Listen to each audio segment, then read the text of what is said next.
So far, we've only seen a very basic syntax for the select statement. However, generally when we're retrieving data from a database, we want to be specific about exactly what kind of data we want to get back from it.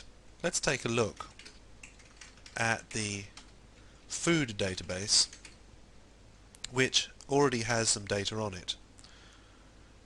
And if we take a look at its tables there, if we run a select statement in the way that we've been doing, select all columns from recipes where the star represents all, as we can see, the data it returns is not in a format we want for two different reasons. One reason is that it's included every row in the table, and the other reason is that because it's shown all the columns, the formatting has been messed up for the MySQL monitor because they don't fit on a single length of the MySQL monitor.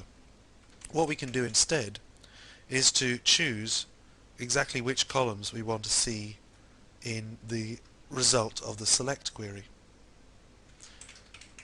If we use the show column statement that we learnt very early on in this chapter, then we can get a list of the columns that constitute the recipes table. We can then select the ones we want, say recipe ID, which is the unique field that gives every field a unique value, and the name field, which is the name of the recipe. If we do this, we get a much more readable output. We get two columns that can fit easily within the MySQL monitor. However, we're still getting all 20 rows that are in the table so far. And although, because it's only 20 rows, this happens to fit on the MySQL monitor at the moment, if we had 200 rows, then obviously we wouldn't be able to see all of them. Also, we may only want to see certain rows. We may be looking, for instance, for the first recipe of the set. To get the first recipe of the set, we could write out this very similar query, but we add a where clause on the end.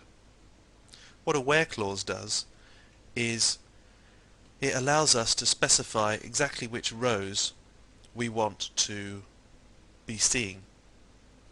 So, for instance, if we say where recipe ID, then we need to use a little operator, in this case the equality operator. Recipe ID equals 1. So that, in other words, is saying show me all the recipe IDs and names from the recipes table where the recipe ID has a value of 1. In other words, show me the first recipe from the table.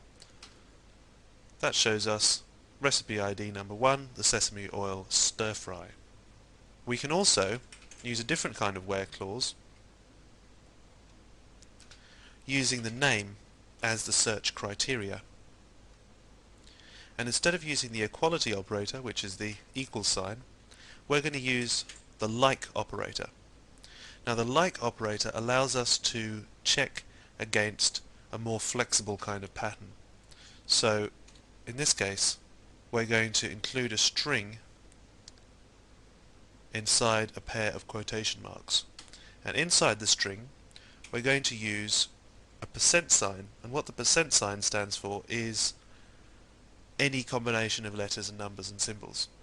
So effectively when we type in the search word, in this case roast, and enclose it between two of these percent signs, what we're effectively saying is if the string roast, R-O-A-S-T, occurs anywhere within the record in the name column, then return that row. Otherwise, don't return that row. So essentially we're looking for any recipes that include the word roast in the title. As we can see, it accurately found the two recipes that contained the word roast.